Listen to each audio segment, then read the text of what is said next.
ダメだねダメよダメなのよあんたが好きで好きすぎてどれだけ Oppa Gundam style! Welcome back to Wow Cool Robot. It's a Gundam podcast. We've been cryogenically frozen for 2 years, and after a long-awaited sabbatical, we are finally back to podcast. I'm Sarah. I use she, her pronouns. And with me, as always...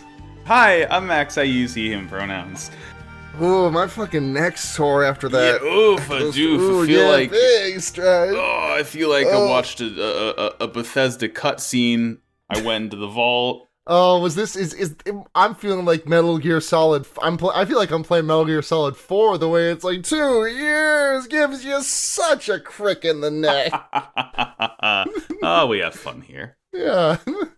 So it's been 2 years. How you been? I've been good. I've been married for 2 years. Yeah. Congratulations. Thank you. You know, it's funny. You mentioned fidgeting with a headphone case earlier. Having a wedding ring, or just any ring, honestly, I feel, is like the perfect fidget tool because it's silent, but it's still something that is like literally on hand at any given moment. I think it would be really funny if like it was just wedding rings that had that property. Like any other ring you cannot do that kind of fidgeting with. It's just like wedding rings are like imbued with some property that makes them like they're just built better. A more perfect ring. They're built different. Yeah, they're built different. Mine is tungsten, which is cool. It's really heavy because it's like one of the heavier metals. And my sister-in-law, who's a jeweler, she's like, "Don't drop it; it'll shatter." And I'm like, oh, "Okay, cool." But it's cool. It's like I haven't dropped it yet. No, I've been taking good care of it. Good. I've been nervous to take it off. I really only take it off like when I shower and like when I sleep sometimes, and that's about it. Yeah.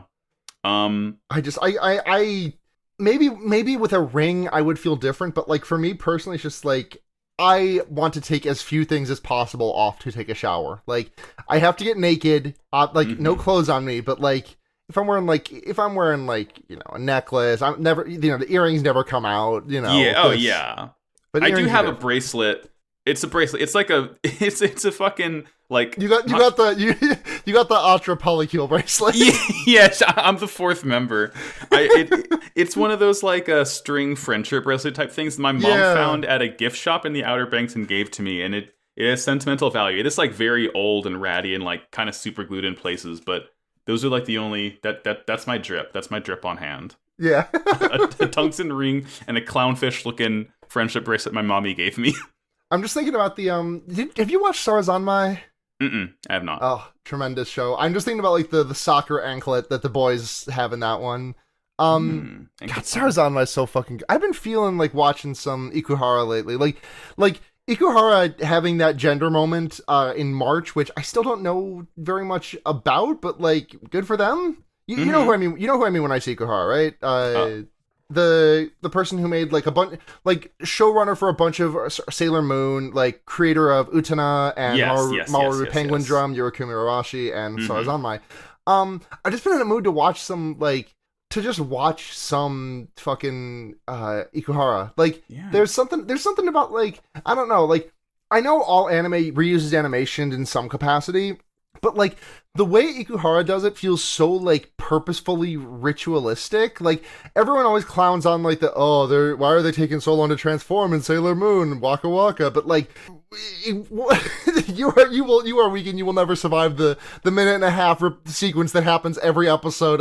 That's just someone going Zetai Unme Moku Shiroku. Yeah. It's cozy. It feels like the ritual of things. Yeah, it's a nice familiarity. Yeah, I'm way off topic now. Yeah, we have Gundam to talk about. We're in season 2 of Iron-Blooded Orphans now. Yeah, took a couple of weeks off because I got sick. Not COVID, thankfully, but it was not good. Yeah, not fun being sick in any capacity, truly. Right, because like I'd asked you like the first week we'd planned to take off because I was like, it's kind of busy for me this week. Just gotta and we were like, we could use a week off. And then I got super sick and I texted you like the Monday of the next week and I was like, hey, I don't think I'm gonna be able to do this week. I managed to heal up and go visit Neve. The healing power of girlfriend. The healing power of girlfriend. Oh, God, the healing power. Yeah, the healing power of so many things. So many things. Yeah. Well, hey, Sarah, you want to get into it? You want to start talking about episode 26? Yeah, let's talk about episode 6 of Mobile Suit Gundam: Iron-Blooded Orphans.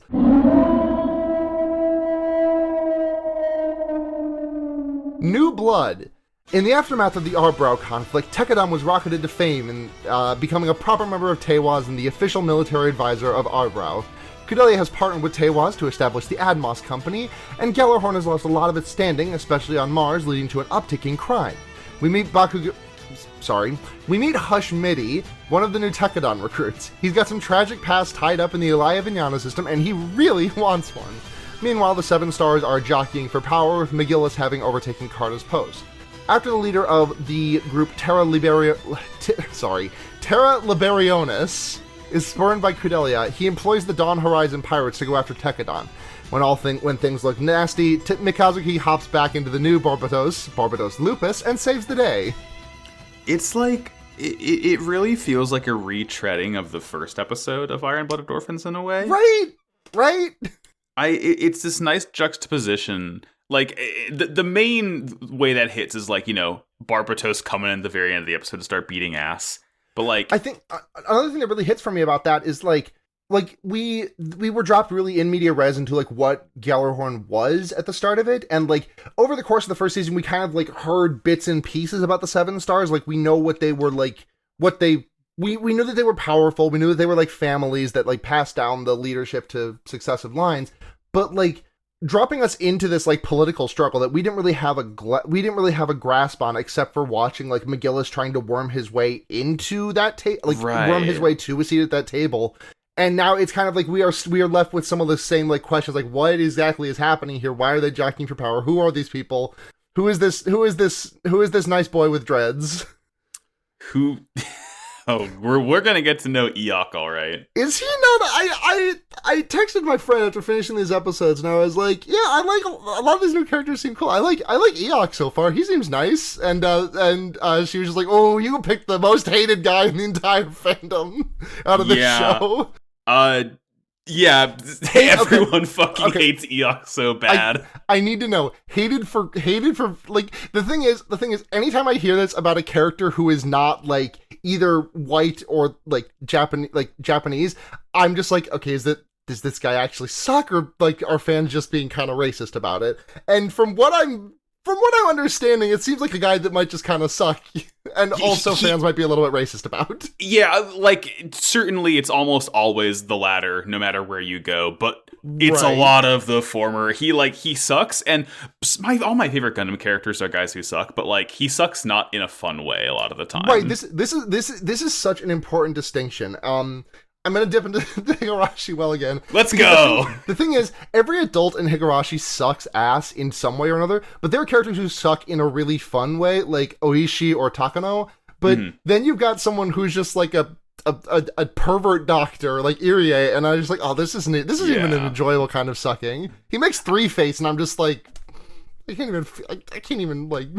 Can't even get me going. Come on. I know. It's like, I mean, comparing Eok to Julieta, who we don't see a whole lot of, but we also don't see a whole lot of. I also like her. Julieta to me sucks in a fun way, and my big brain theory is that she's the main character of season 2, but we'll explore more of her as time goes on, because again, she hasn't really done anything yet. But yeah, like a lot of brand new characters we get. We see. Not only do we see the Seven Stars, we see like a lot of new Tekkadan recruits, because, it's been 2 years. We know that Tekkadan's become like Arbrow's military advisor, and we learned that they are becoming a true subsidiary of TEWAS directly. So now they're like on even footing with the Turbines. Like they're not, no need to go to Naze. Under Naze. Yeah, I mean Orga's under Naze, but the organizations are side by side now. Yeah. Shoulder to shoulder, blood brothers. Mm-hmm. And we now, because of that, they're getting like actual recruits now, and it really just throws you in. Like, I appreciate that we don't have to. It does the same sort of organic introduction to characters as season 1 did, where a bunch of new boys are here, and like over time we get to learn like We learn Hushmidi, who's just Bakugo. We see Zach Lowe. He's literally just Bakugo with an extra foot of height. I just... we see Zach Lowe, who's just Higashikata Josuke. Yeah. I mean, honestly, he's more of a space standee than Josuke is, but... Yeah. We see, I forget his last name, is Dane. Dane is the huge guy with, like, the always closed eyes, who's just very nice. I like him. Those are the main these are, like, the sort of main most important season 2 boys that we kind of see. Mm-hmm. And yeah, Hush is, like, he's not POV character, but, like, he's, like, he wants to be the new Mika, and he says as much in a later episode, too. Yeah. But yeah, Hush is quite important. We also learned this intro that everyone's like, "Oh shit, child soldiers rule." Actually, we gotta keep using these guys. Yeah, shit. These guys they're so cheap to manufacture. And they just keep cranking these guys out. It's this slate of episodes really war is bad, you know. War is bad, Sarah. I'm always saying this. They're in like the third episode, and we'll get to it when we get to it. But like, there's a scene in the third episode when Mika is just like carving through some human debris, and it's like a fucking slasher movie. Yes, and like what people are actually saying in that scene makes it even all the more horrific. Speaking of Mika, we get this nice juxtaposition of like Hush shows up to the hangar in the Tekkadan base because the Shiden frames are ready. New mobile suit. They're gonna throw a lot of mobile suits that like looks the same, but they're all different. That will be delineated in the tier list.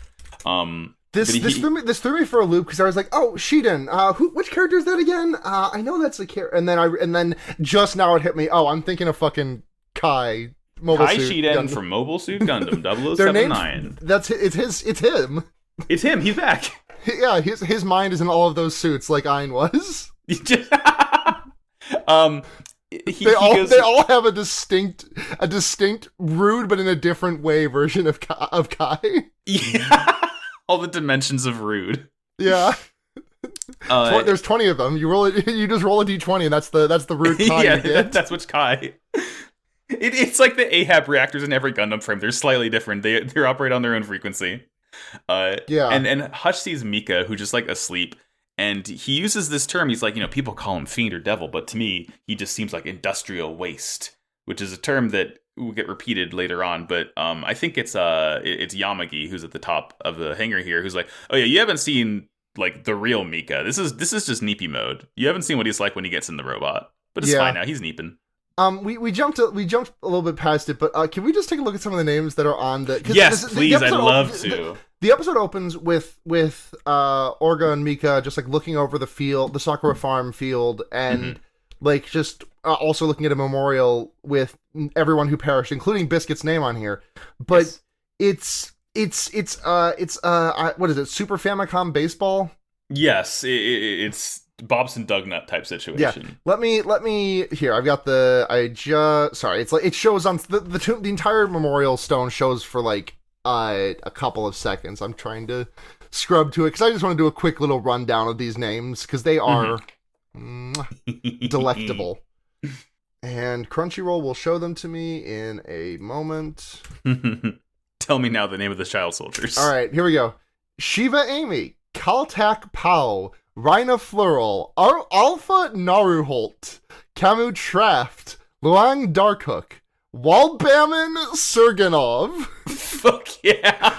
Kaide Karnvis, Jojoa Clay, Danji Ere, Mix Barenas, Rucola Sip, Rainbow Secreto, Tika Camille, Koji Carl, Konoha Handoval, Pina Forte, Narumi Extol, Karash Staccato, Arimasawa, Neria Nelfin, Capuche Mertralis, Shosei Chrono, Silva Cazel, Nell Homestead, Sarunia Cop, Leska Carpeng. Sorry. Leska Carpenter. Okay. Gaius Pake, Kuna Miltote. Biscuit Griffin, salute. Sure. Fiji Bruno, Agarish Shik, Torel Barbat, Ood Behind, Casimir Fusai, Lillian Simon, Fenris Lirens, Gat Zeo, Dios Minko. Ay, Dios Minko! Dios Minko! Alu Mithril, Ilfa Shuhen, Naguri Kirite, Purple. I'm sorry, but this name was Purple Downey. Purple Downey. Purple Downey Jr. pointing at himself. Holy fuck. I'm almost done. Oh, God. Genju Gowron, Ragna Lenrol, Rion Scarlet, Michael Arielish, Kurtz Gunier, Kasui Scoopa, and Luce Klufar. What the fuck? Maybe 3 of those were fucking. The one that hit me so good is Koji Carl. I love his work in the Mario and Zelda games. Yeah, I was thinking that I heard Koji and I'm like, oh yeah, that's the Digimon guy, right? Yeah, there's Koji Kondo, Koji Carl, Koji Igarashi. Yeah, Koji Carl. It is interesting that they actually put Donji's name in there because, as we all know, he just wanted to grab some boob. Oh yeah, is there any other? I'm trying to see if there's any other names in here that I recognize because I literally think it's only them because we didn't see Masahiro's name because he wasn't Tekkadan. Right, there was another character whose like name got shouted out in like the siege on the bridge in episode 22, 23. But I do not remember that character's name. I'm gonna be laughing at Purple Downey and Dios Minko. Dios Minko is all. Hold on, time let me just Nick Dios Minko. Oh shit. Okay, so on the Tekkadan page on the Gundam wiki, it has the list of deceased. Don't click on that page too either, by the way. But the 4 people who died in post-disaster 323, which is season 1 year, we're in 325 right now. The 4 people who died from Tekkadan in 323 are Donji, Neri, Dios. and Yeah, Nelson. they did shout. I remember Dios. Yeah, they did shout out Dios. That was the name. It was Donji, Neria, Biscuit, and Dios. So Dios is like Dios. he's been gone for far too long. God. It's so funny that they just named him Dios Mio and then said, oh, let's put a couple consonants. It's like Dios Mio combined with Norman Reedus' son combined with Jonathan Joestar's nemesis. Yes. Dios Minko. Alu Mithril also. God, Mix Barenas. I did not give that one enough credit. I did not give that one enough because I was stuck on Rucola Sip. But God, Mix Barenas. These are fucking Leska Carpenter. It's Leska Carpenter is great because it's spelled like Carpenter but with a G. Carpenter. Salute the fallen. Press F. I'm saluting. Goodbye, Dios Minko. Goodbye. Dios Mingus. Dio in quotes Obama Minkus. That's good. God. Okay, where were we? Sorry. Yeah, no. Cordelia. The detail of Cordelia starting a company called Admos Company did make me Selena a little bit. Yeah, it's like it's Honor the Fallen, the Admos Company. She has a very nice secretary named Kukubita. Which I wanted to bring this up because this was really so black characters in anime, like historically, there's just been a problem with animating them and drawing them. Like they've just kind of been given Mr. Popo minstrel show lips a lot of the time. Yeah. And Yuki Nojo was also subject to this, but it was like when he was in the back, like, and this is not to excuse it, to be clear, but like it was largely happening when he was in the background, when it was like close up and he was actually talking, like he actually had like defined lips and was not just like that fucking minstrel show circle. But Kukubita just has it at all times, and it's so why? What are we doing here? Yeah, it's like what is because she's just not as important as Yuki Nojo. They don't need to put as much effort into drawing her in like a respectful manner. I don't know. Yeah, it just fucking. It's anime. Yeah. But yeah, Fumitan is running a company. And we see her. She's Fumitan back from the dead, running a company. Oh, Fumitan inhabiting the body of Cordelia. Cordelia's running the Admos company. She's meeting with this guy named Gyojan, who is basically like he's talking a big game. He's like talking philosophy at Kudelia. He's like, oh, you must have, I can tell you learned everything you do, you learned from me. And like, basically kind of wants to ride her coattails. And at one point he mentions that he's aware that she's going to give a tour. So the Atmos company specifically is like a mining company. Yeah, they're drilling. They be drilling. It was formed basically because Tekkadan is giving the rights of all the half metal on their territory to Tewaz, which is part of the partnership and everything. So everyone's kind of like tied up in the business now. And Gyojon mentions to Kudelia that he knows that she's going to give a tour. So like, he has intel he's not supposed to know. And Kudelia is like shocked, but still just turns him away and tells him to leave. And like as he gets in this car, we hear Kukubita talking to Kudelia, talking about how he's the leader of this faction called Terra Liberionis, which is presumably some sort of, independence movement on Earth from the main economic blocks. But she mentions... Oh, I was just going to say that I forgot... I remembered half of this guy's name, which was Gyo, but I did not remember that the back half was John, and I think my brain just said, was his name Gyoza? That's probably not the entire time it was hard not to write Gyoza when I was writing my notes. Yeah, like, I knew that, I was pretty sure that wasn't his name, but... Mr. Gyoza. That's my friend Cayman. Cayman Gyoza. Cayman Gyoza. But Kukubita mentions that Terra Liberionis is hanging on by a thread. It's dog shit agency, terrible movement. No one wants to be a part of it. L plus ratio plus they fell off plus he's bald plus no bitches. Plus you hired pirates. Plus no biscuit, colon Negative my voice, no biscuit. No.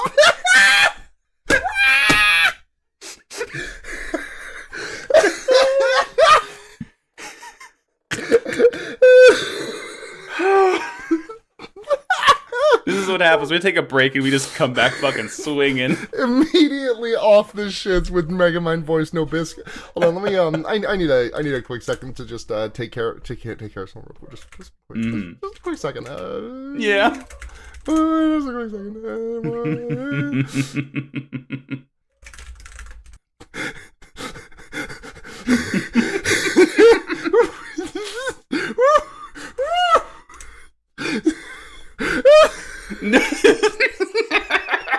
I am pinning this shit. I need to look at this forever. Is it the only pin in this channel? No, not. We got a couple. Life, serving cunt, death. Yeah, Chef Alliance is on another level. Yeah. Okay. So after that scene, we do Cookie get and a Cracker little... Cookie and Cracker are getting picked up from school, and yeah. I'm a little bit let down by this time skip because everyone does have new digs for the most part. Like Orga's got like a suit and tie going on; it's really fitting him. Like Eugene is wearing his shitty ass red tie at all times, very loosely. I love him. Yeah, it's so good. That's my meow meow. I fucking love Eugene so much. He's so good. But everyone just kind of looks the same. Yeah, the only character who actually looks different between seasons is Atra. Yeah, Atra's got different. She got the updated hair vents. She's also taller. She's like measurably taller in season 2. Yeah, good for her. She got good for her. Is she taller than me? Was she? She's taller than Mika now. I'm pretty sure she was taller than Mika in season 1, but she's definitely taller than Mika now. Yeah, he is a dork king, mame. Dork king. Dork king. Tekkadan is like picking Cooking Cracker up from like they opened. Tekkadan did like a boarding school for orphans, basically. Yeah, an orphan. Yeah, a borphanage.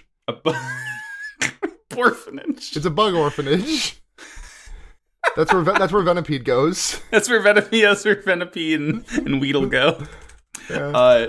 And as they're driving back, Cookie and Cracker are like taunting Mika because they can read better than he can now. And we get a very good Cookie Cracker face. Such a good smug face.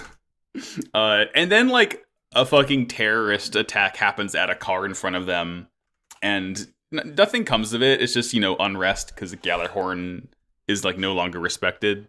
So people are just doing crime and shit now. The Republican bottom line of if we get rid of cops, then this is what will happen. Yeah, it's the vacuum of power. This is the defund. Arbrow needs to refund the police to stop Refund this. Gjallarhorn. Who will be the Joe Biden that stops Arbrow's reign of terror of no police? Oh my god. Who is the Joe Biden of Iron-Blooded Orphans? Honestly, it might be Mr. Gyojan. Yeah, ineffectual and vindictive. Yeah. Old. I feel like Biden's eye. Remember when Biden's eye, remember when he activated the Shinigami? When his eye exploded? It was a Shinigami. Yeah. He had to copy his debate opponent's techniques.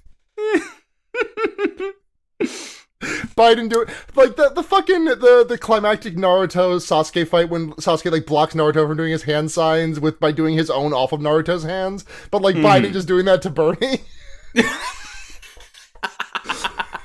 God.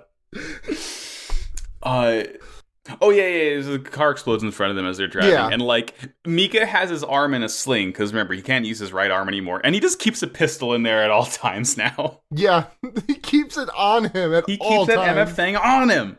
And then they just kind of cut away from that scene. It's cute. The cookie and cracker no, Mika, you can't. Don't go out there. It's dangerous. It's dangerous. Oh, Dangerous is middle name. Yeah. And we cut from that to there's a short scene of Orga. It's Mika August. Danger is my middle name. Swedish penis pumps and me. That sort of thing is my bag, baby. By Mikazuki August. Sorry, I rewatched Austin Powers recently. It's on the mind. It's good, groovy, baby. God, who is the Austin Powers head in Tekkadan? I think it's Shino. Shino is. Honestly, my first thought was Eugene, but I like making Shino the bearer of that burden more. These earrings are totally shagadelic, baby. Yeah, it's Shino. It's Shino. He's talking about his mojo.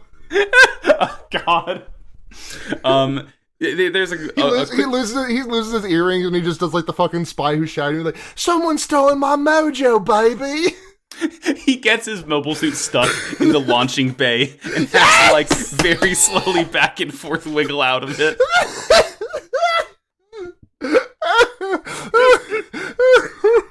McGill is fucking flying to sleep in cryogenic space out of the fucking bar always.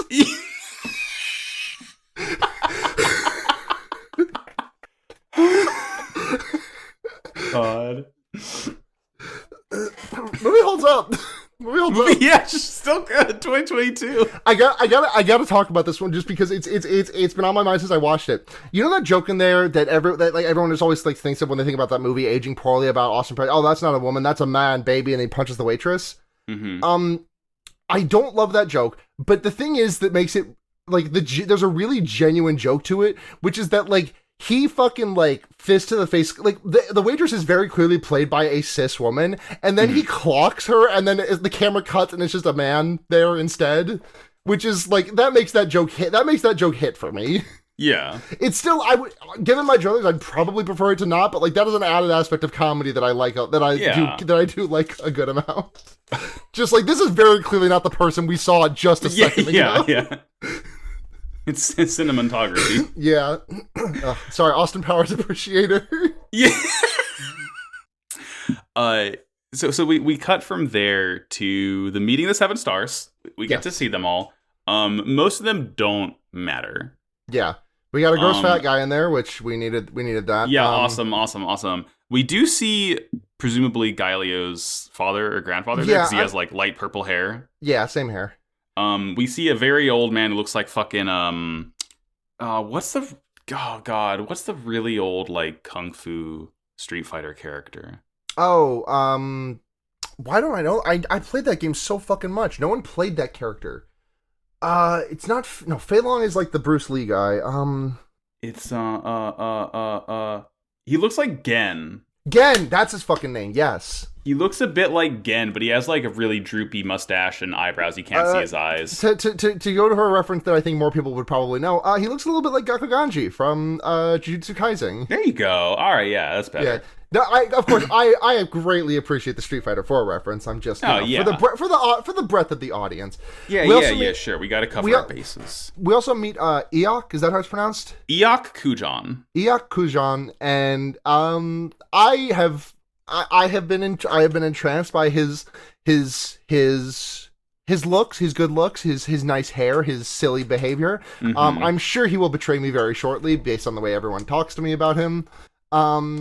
But McGillis is like, oh, damn, I messed up. I exposed all that corruption, but it made it really bad on Mars. I exposed too much corruption, so now I have to go fix it myself. Woe is me. And Eok is like, you're stepping on the Iron Rod Fleet's toes a little bit there, Elion. Elion's going to be pretty mad about that. And Elion is sitting right there like, dogs of the AMS. I do not really care. Yeah, Rustal Elion is the most evil-looking man in this entire show. He looks like, what does he fucking look like? He looks like evil anime Benedict Cumberbatch Doctor Strange. Oh my god, he has that. He has like the fucking Tony Stark goatee. Yes, yeah. Doctor Strange, Tony Stark, evil. Yeah, well, from my point of view, Tony Stark's always been evil. He also has these like insane like 3-pronged eyebrows. Let me take a look. Let me take a look at this man real quick. Yeah, if you Google Russell Elion, doesn't really show anything spoilery in the. I mean, even if it did, I spelled it like the German, like the scientist name, and now it's just giving me Gertrude Elions. Wow. Okay. Oh, Rustal, not Russell. Rustal. Right, Russell would be too normal a name. Oh my god, yeah, he's got the fucking like sticky hands you get out of a vending machine, just like splatted onto his eyebrows. He looks like supremely evil, but he's also just like he's fine with whatever schemes McGillis is cooking up. Because McGillis he's a little bit Rugal from King of Fighters also. Oh yeah, okay, I see it. Like different hairstyle for sure, but like face wise, like he has a similar countenance. Yeah, and like the shadow it almost looks like a butterfly the way the shadow falls on his face. Yeah. Well, hey, cool. Speaking of butterfly, I wanted to, tremendous segue. Thank you for the layup. We meet Julieta. Julieta, what's her last name? Julieta Juris. Julieta Juris, yes. We meet her, and then Eok and Elion are like walking and talking. They're doing the Sorkin thing, and then they run into Julieta, and she does a Tyrion flip off of the balcony that she's sitting on, and like just lands perfectly on her feet, and then eats a butterfly. Like, just the most unhinged character introduction. I am immediately head over heels for this character. Julieta is so fucking good. I love it. And, like, basically, Eok is like, hey, Rustal, why are you okay with McGillis trying to step on your toes? And Rustal's like, I don't give a shit. Whatever. Yeah. It's fine. Don't worry about it. I'll hit this shit head on. I'll fucking headbutt this shit. We cut from that. Then he says, "Let's go get some meat." And then Julieta and Eok are like, "Oh, I love meat! I love meat. That's my favorite. I like that. That's a cute little thing. I'm glad we get McGillis in his.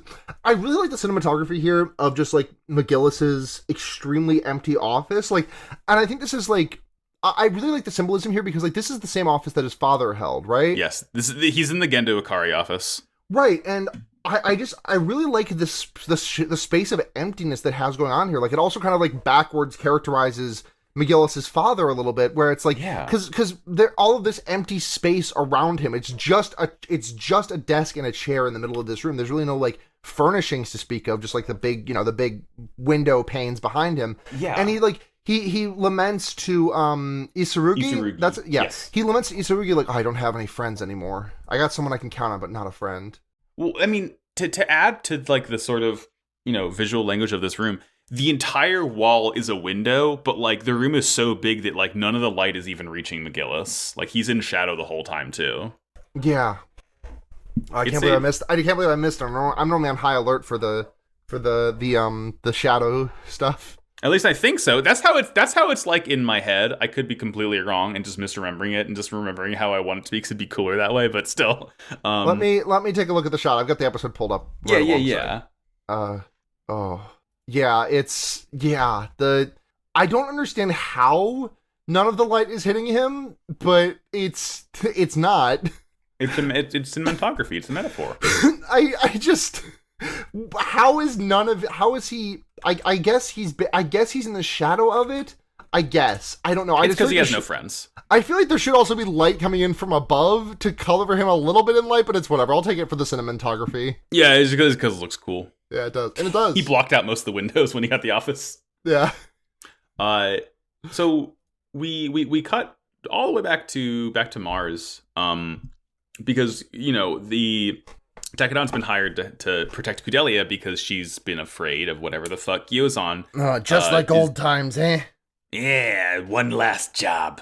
Mm-hmm. We see like the recruits are kind of camping out, lamenting that they've been out there like a week and they haven't seen any action yet.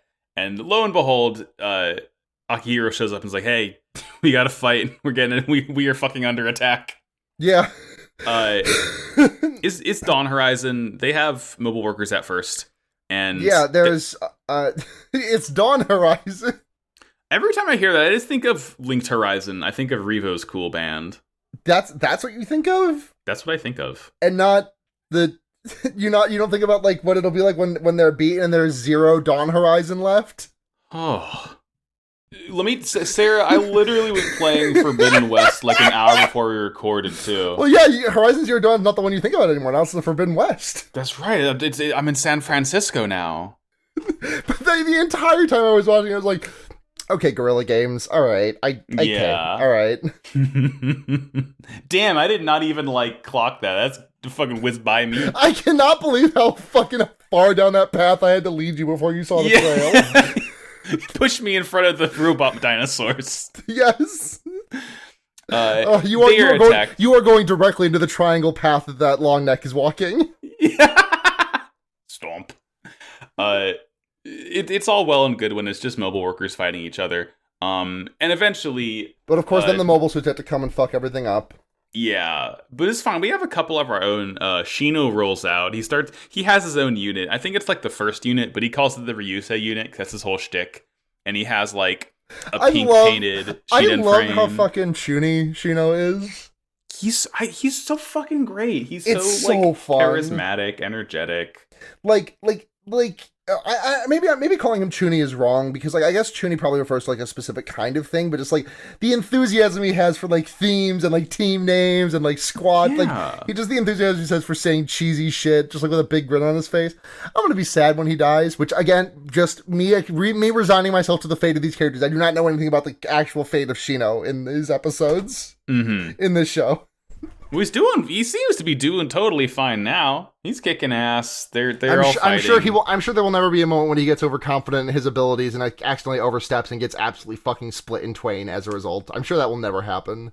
Who could possibly say? And eventually they start getting overpowered because Dawn Horizon has a second platoon of mobile scoots coming in. Mm-hmm. It's not just Shino out there. It's a couple other guys in the Shiden frames. Yeah, we did a lot of Dante these episodes. Yeah, Dante has been training the whole time. He's been training with Ozzy and Laughter. Mm-hmm. He's not just the tech guy anymore. He is still the tech guy because he does tech shit still, but he's also a mobile suit guy now. We also meet Derma. Who's Derma? What's that? Which one's Derma? Derma's the one that looks a little bit like Sachio from Megalobox. Oh, yeah, okay. He shows up on screen twice, and they call him Derma 1. His name's Derma 985.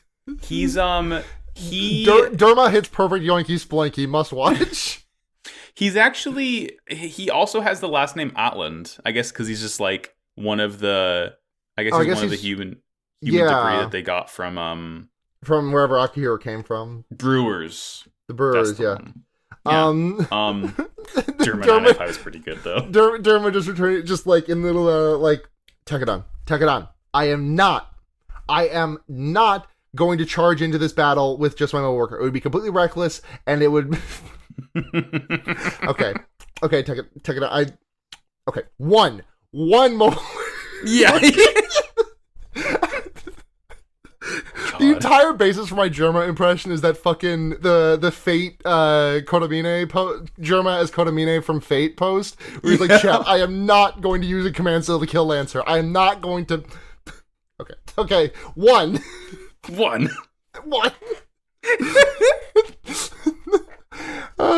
Anyways, Bakugo and Ko are just sitting on the sidelines, and fucking youngster Joey hops into one of the mobile workers and is like, "Fuck you, Bakugo, we got nothing else to do here, let's scrap." It's fucking funny. They see a death. They see someone get like fucking blasted out of the mobile worker. Yeah. Which is, it's certainly going to be a reckoning for them, but before they can really do anything, we also learn Kudeli is there, obviously, because they're protecting her, and she tells Orga she's not going to like retreat and hide away because, she needs to see this, and Orga's like, all right, if you're not going to do it, we're not going to do it either. And at this point, we see Mika coming in. He because he went to go to Saisei to get Barbatos Lupus. We see him activate the cockpit. He drops from Earth. It's new. I don't like it as much as the original Barbatos. Let me look at the side by side because I can't tell the difference. You can't tell looking at it separately, but it has these weird red shoulders. I'm not the big fan of. It has these really strange blade-looking things on its side skirts. Let's take a look. See, it's I don't know. I also think its kit is weird. It has these weird oh yeah, the cum gutters. It has the cum gutters. It has it's got these weird. It's got a way bigger penis too. Yeah, I mean that's just part of the design. If you look at the head too, the crest has this weird ring. Yeah, it's an interesting. That's you can't fool me. That's the Zora Sapphire. Yeah. Princess Ruta. The Zora Sapphire is 3 little blues. Whatever. It's 3 little blues, yeah, but it's similar. The red on the shoulders is what throws me off mainly, and it's the red, and then it's the weird pointy bits on the side skirts that don't do anything. On the other hand, the claw fingers are fucking raw as hell. Oh yeah, I mean. That's one of the coolest fucking parts of it. But yeah, it has its kit is 2 smaller maces, a big half club, half sword. It usually has 2 guns on either forearm too that it shoots with, and it does shoot because Mika's just calmly blasting dudes from orbit as he's descending to Mars. This really just looks like Greymon versus War Greymon. Yeah. I mean, later on as we see even more Gundam frames, we'll get more things to compare with. And I'll keep it. I gotta keep it real with you. I prefer Greymon to War Greymon. I'm with you. No, I'm with you 100%. I mean, of is, all those, Metal Greymon's my favorite, but third stage is where the Digimon evolution is really at the sweet spot for me. Past that, it gets just speaking writ large, I guess. Third stage is where it really hits for me. Anything past that or before that is kind of mid. It's MIDI. Yeah, it's MIDI. Nothing else in the entire evolution in the Digivolutionary line compares to Togemon, Yeah. Or trying to think of other examples of this. I got actually nothing off the dome. I have not seen enough Digimon recently. I mean, I was gonna say my favorite Digimon. I mean, obviously my favorite's the entire Tentomon line, but the very end Hercules Kabuterimon is my number 1 favorite just because it's a big fucking bug. Let me take a look at this guy. It's been a minute since I've seen him. That's too yellow. That's got way too much. I just it looks like molded piss. It looks like molded clay piss. Yeah, it looks more like a nice faded chitin to me, but I can understand. Mega Kabuterimon can hang. The color of the chitin on this is just unpleasant to me. It looks like they molded with air dry clay over top of Mega Kabuterimon. He's just a big booge. Big booge. I think he's nice. I'm seeing another artist rendition of that I'm enjoying a lot. I think I'm seeing other rendition. Seeing him in motion is different. When you're watching Try and he's doing his nonsense and making you cry, it's different than just smooth images. That's kind of how the episode ends. Mika runs out of fuel because he pilots Barbatos too recklessly and can't move, but Dawn Horizon retreats anyway because they can't keep up with this guy. So it's fine. Yeah, it's fine. It's fine. The opening plays for the ending of this one, and it's the opening for the next one, and it makes me want to run through a brick wall every single time I hear it. It's fucking good. The thing is, I like to think of OPs and EDs in pairings, like just in terms of, just to like add another dimension to my rankings of them. Sure. Because like, I'm trying to think of an example of this. I think like oh fuck, I just had one. I think for me like even though there might be OPs in JoJo that I like better, like the fact that fucking Great Days comes paired with with I Want You, like nothing can unseat that pairing for me. And Sure. they're like mismatches too. Like Walk Like an Egyptian is kind of mid to me, even if I do really like Sonochi no Kyoku. This combo here, fucking Spire with the shit up top, and then you got Grand Rodeo at the back end, like It's so goddamn good. hard to come by in terms of quality. Mm-hmm. Grand Rodeo makes some good fucking OPs. Nothing will ever beat Kuroko no Basuke OP3, the other self, but you know they can try. Yeah, they can sure try. Listen, I'm just saying, in neither this OP nor this ED nor any of the preceding ones did anyone say "let me higher, get me higher," or nor did they say "rock me baby, show me baby," which I mean, it can't be beat. It's not so much to ask. Anyways, what happens in the next episode, Max? The next episode 27.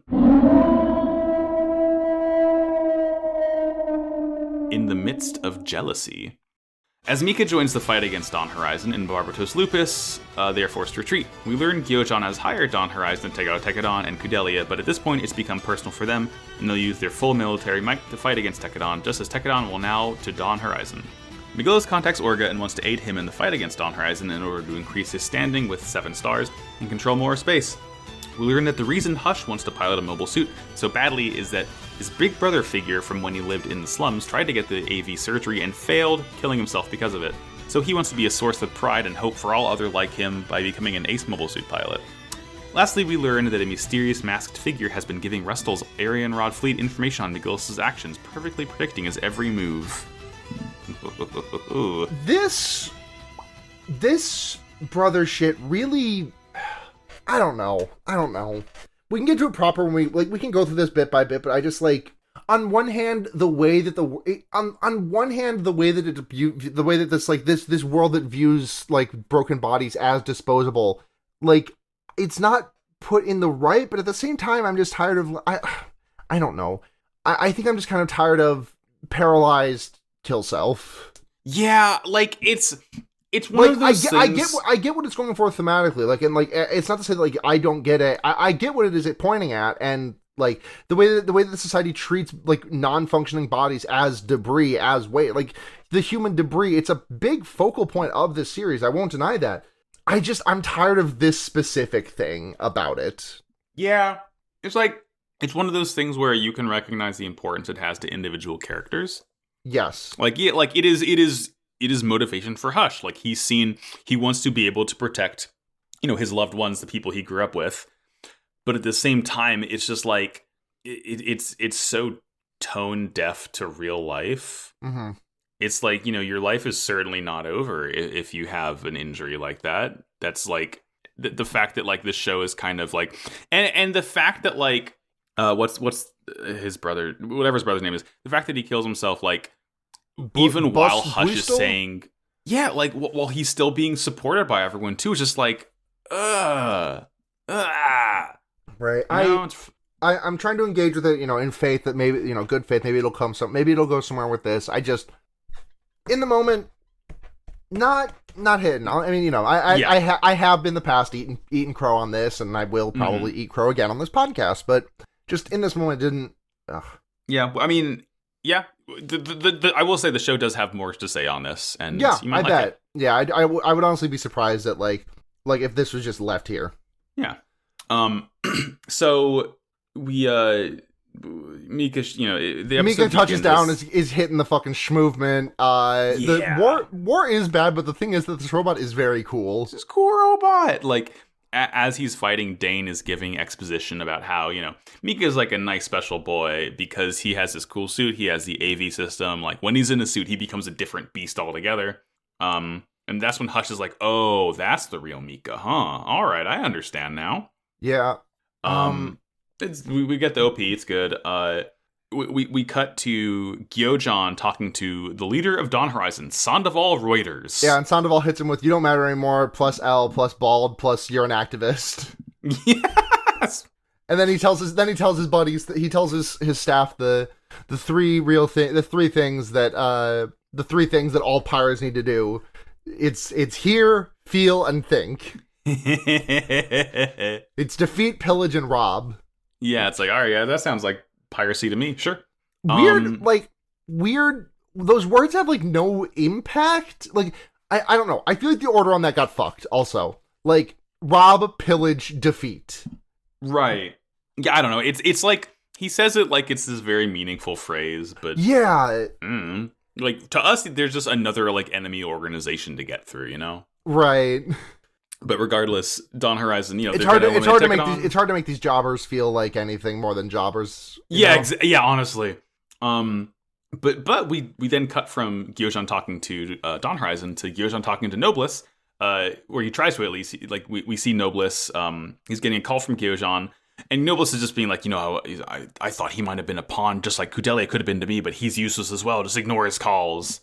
Mm-hmm. So Nobliss, truly Mac from It's Always Sunny, playing both sides, so he always comes out on top over here. Yep. He is a trash man. He's a garbage man. It fucking sucks. And then Orga is like, Kudelia, you have to go live on a farm upstate with all the other nice doggies until things quiet down. We see like I guess it's like the hangar in Tekkadan. Everyone's telling all the recruits to, you know, work on the mobile workers, no eating until everything's finished, then we can go. And Zack is like freaking out because, you know, I wanted to fight, but I didn't think I'd actually see someone die. And, you know, Akihiro kind of walks up and like very calmly, almost kindly, and is like, you can leave. You don't have to do this. Like, no one's forcing you here, right? Like, if it sucks, hit the bricks. You can choose whether to live or die. And then we cut to Dante asking for a kill tally on his mobile suit. He has like the fucking star stencil. He's like, can I borrow some spray paint? I think it would be really funny to see someone do that, like, but DIY style, where it's like, okay, actually, I'm making a joke here, but like, I think if someone rolled up with like a bunch of like really like just haphazardly placed stars that are all like bleeding paint on their suit, I think that would actually be fucking sick as hell. Yeah, that would completely fucking roll. I'm almost certain they've done that in some Gundam series. Yeah, I feel like someone has to have had a kill tally at some point. Mm-hmm. That's where the name 7 Stars comes from. Mm-hmm. So let's see. Oh, we finally get to see Mika hang out with Kudelia after who knows how much time, right? Because like Kudelia walks up as Mika is talking with Yuki Nojo about Lupus's performance, and you know, this kind of walk off together, and like this nice conversation. You know, they're talking and walking, kind of catching up. Why Lupus? Why is it Lupus? So because like I like the first thing that comes to mind is the disease, but but I'm like, that can't, there has to be some other, like, I don't know, Latin meaning or something, because this is taken from the 72 whatever, the Wu-Tang 72 chambers of Gundams or whatever. It's because it's more bestial. It has longer arms, taller heels, claws. Lupus, Latin for wolf. Yeah, but like bearded wolf. Yeah, but like this doesn't. If you're gonna name something fucking Lupus, this does not. No, you got to go more Zoids on this. You got to go more fucking Zoids on this shit. Like, this is not enough for me. Well, put a pin in that. Ooh. Put a pin in that. Ooh, the Zoid spin-off podcast. Okay. I'm not saying Zoid spin-off podcast. I'm saying put a pin in. I know. If I have another podcast, I will explode. But well, when you beat Gundam, you can do your Zoids podcast. Wow, cool wolf. Wow, cool liger. Listen, you gotta have me on for the ligers. Oh yeah, it's all ligers. Yeah, they love ligers in Zoids lands. But yeah, no, it's like not really apparent what the Lupus is. It's just because it sounds badass. But like we will get more bestial with it. I'm excited. In due time. More puppy mode. Puppy mode. Crank up the puppy dial. I'm turning the puppy dial, constantly looking back to the audience for approval. we're just booing until you keep turning it up. Yeah. And as Mika's chilling with Kudelia talking, Atra shows up, and she rolls up and she gives Kudelia bracelets. Now they're all matching. Yes, it's so cute. It's so good. And again, it is this completely uncomplicated. There's no love triangle here. It's just I know, like... I'll keep beating this drum, but it is just so refreshing because everything else, this would be like mired in dumb love triangle bullshit. And it's not. It's free of it. They're all dating, and they love each other, and it's 16T squared. 16T squared. Or or 16T cubed. Sorry. Right, yeah. Yeah, T4T. Mika complains to Atra that his bracelet smells stinky. Stinky. Stinky. Funny blood. Oopie. It smells like blood. Bleeding. It smells like you. Yeah, it just says, oh, that's your stink. Yes. Bracelet from a boy that stinks good. God, that's good. That's good. Let's see. Oh, and then fucking speaking of stinking, Toto shows up here. Yeah, this motherfucker. The fucking gall of this guy to show up at Tekkadan's headquarters. After he just threw away three-fourths of a huge fat weed bunt. Yeah, they didn't. That was 2 years ago. They didn't forget. I could never forget Toto throwing away fucking three-fourths of a giant doober. Are you kidding, bro? Like, if I like spill a bit of weed on the floor and it's just, it goes into the carpet and I have no way to retrieve it except to vacuum it, I am like inconsolable. You threw away just like a chunk. Come on, bud. Come on. That is evil. It was Toto. The weed day yesterday. Come on, Toto. Come on, Toto. Don't you know what day it is? Didn't you know what day it was 2 years ago? Yeah. Eugene shows up, and I love this whole scene rules because the entire time Eugene is he literally says, "I want to kill you, Toto." Yeah. Toto's like, "I'm a VIP," and Eugene says, "Yeah, a very irritating person." It's so silly. It's cute. I like it. Yeah. My notes just say, "There's a strange guy here. It's fucking Toto. Why are you here? Go get a job."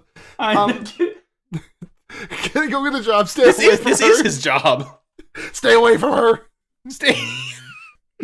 Because he's here to, I guess, tell Orga to talk with Montag. Yeah. About a job. He's not even wearing the char mask anymore. He's just he's mask off. He's mask off, but he says, "Yeah, don't call me." He just says, "Don't call me McGillis on this channel because I need to keep some secrets." Mask off. Montag. Okay. And his job offer is to defeat Dawn Horizon, so pretty fucking nice coincidence there. Yep. You have to defeat the Dawn Horizon initiative before the robots go pulp a dolphin and use the biofuel to reproduce. Mm-hmm. Okay. I think about that. That's just, I don't know if, that was a completely missable text log, I think, in Horizon Zero Dawn, but it's planted in my brain just from the Horizon Zero Dawn, after the Zero Dawn project launched, and there's some report about so off the coast of in the Gulf of Mexico, one of our robots just pulped a dolphin and consumed it. Is that good? It's probably bad. Oh! In complete fucking gamer segue, mm-hmm. There is a one of the main missions in Forbidden West. You go to a facility where they're testing this thing called the adamantine wreath, which is basically can we make do you care? Is this? It's not huge spoilers or anything like that. No, I will not be touching Forbidden West for a good while, if at all, honestly. Okay. So not that I disliked Zero Dawn, just I feel like I hit a limit with that game, and Elden Ring's a big enough world for me right now. Yeah. But it's they're developing this force field to try and stop the nanoswarm or whatever, and you actually see you accidentally begin a test and you see the nanobot swarm eat a courtyard of plants, and it's just this genuinely very freaky moment, and the person you're with who's studies the past, Aloy has to be yeah, you see that? That's how the world died. It's a pretty fucking heavy moment. Yeah. It was kind of fucked up seeing this is how we pulp things. This is how we consume. Yeah. God, God, sorry to keep getting into this. I just I was like looking over a conversation I think you and Elizabeth were having in the Horizon Zero Dawn, the Horizon Forbidden West thread, in the channel in the HKIP server, and I was just thinking about the thing that she said that was like so much of the intrigue of the story of Horizon Zero Dawn was like not knowing what's going on in the world and then seeing things like pop into place as you learned the history, and like. When I got to the end of Horizon Zero Dawn, I was kind of just like, what questions do I possibly have about the rest of this story? Like, I've learned the backstory. What is this? I don't really have this. This sequel hook is not pulling me in any capacity. Right. It's like, I will say, what they did make the hook is interesting enough, but the fact that Forbidden West focuses so much more on, like, the present now, and the characters Aloy has a relationship with, and the actual like humanity of it's like it feels like a warmer and kinder game because of it. I'm doing the like, doing the noted GIF. Right. Yeah. Anyway, gaming. We love it. Yeah. Videos game. I've been playing. So after get on another tangent. I've been playing Somnium Files lately. Oh, fucking good. Nice. I've missed Uchikoshi's fucking batshit writing style. Tell me when Pepsi Man shows up. Oh God, I will. They should put Pepsi Man in the new Somnium Files game. They should put Pepsi Man in most games.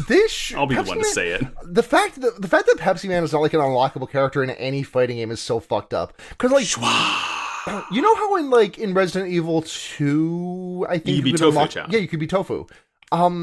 Why have we not gotten a Pepsi Man unlockable? I mean, I know why, because of licensing and marketing and Pepsi, but like, yeah. God, think about how much a new Pepsi Man game would suck, and think about how likely it is that we're going to experience one of those in the next 5 years. It's like, mark my fucking words. Within 3 April Fools from now, we will have a Pepsi Man video, a Pepsi Man remake. Yeah. Shit, you're probably right. I hate this grim portent that was just visited upon me. Damn, you became your own monkey's paw. I felt future unfurl before me for just a brief moment. You saw the weave unravel. I did not have the mental capacity to understand most of what was happening, but within the next 3 years, I did see Pepsi Man (new) (worst design) end parentheses. Crystal. You know how when they rebooted Sailor Moon, they called it Sailor Moon Crystal? Fucking God, Crystal Pepsi Man. Having a normal one? I wasn't mad at you, to be clear, for saying that. I was mad at the idea, and I had to stand up and go walk out of my room. Oh yeah, sure. You had to walk it off, of course. Yeah, just my sister heard me slam the door. I was like, "Hey, sir, you good?" If I said yes, I'd be lying. Oof. Where were we? So Orga accepts the job that McGillis is offering because they're gonna fight Dawn Horizon anyway. He doesn't trust. Might as well get paid for it. Yeah, he doesn't trust McGillis. Joker voice. Like, why, if you're good at something, why ever do it for free? If you love your job, you'll never work a day in your life. Oh, I'm the joking. I'm the chuckler. I'm Nikola Jokic. His philosophy in this season is like take the quickest path to where you need to go. So he recognizes McGillis working with him as his quickest path, which is probably fine. I can't see any future consequences. Nothing bad will happen from him trying to take the quick route instead of the quick and easy route instead of the correct one. Mm-hmm. I'm eating cereal. So we cut to big mouthful of berry crunch right now. Yummy. We cut to McMurder, who is like he agrees with Orga's request to go pirate hunting, and we see this guy with like orange hair with a nice little curl in front of it, and like a big old yellow trench coat with like animal print on the inside and a pink button down underneath it. We don't learn his name, but this guy's name is Jasly Denomicals. We do learn his name because they give us a little like a chyron for him, and yeah, his name. Do they really? Yeah, I never noticed. Shit. Well, this Jasly. Yeah, that's Jasly. Jasly Denomicals. He's dripping a little bit. He is dripped out. He does not like Tekkadan though. He doesn't like these young upstarts. Yeah. Don't know where he was in season 1. Don't ask about it. He's here now though. It's fine. Yeah. There's not much, but like McMurder basically says like, well, you're not the one who's volunteering to hunt pirates, so stay out of it, I guess. Yeah. Fuck off, buddy. fuck off. And we get to Earth. We see Chad, who's like I think Chad's like the main guy in charge of the Earth branch right now. Yeah, he's getting dressed down by some guy in a suit, like dressed up like Dexter Colaster. Radice, yeah, Mr. Homestar voice, the reddest Radice. He's just mad at Chad, I guess, and at Tekkadan for like not sending mobile suits to Earth. Yeah, like they can't hold on. They can't hold on, which is the Landman Roadies. My son, Landman Roadie.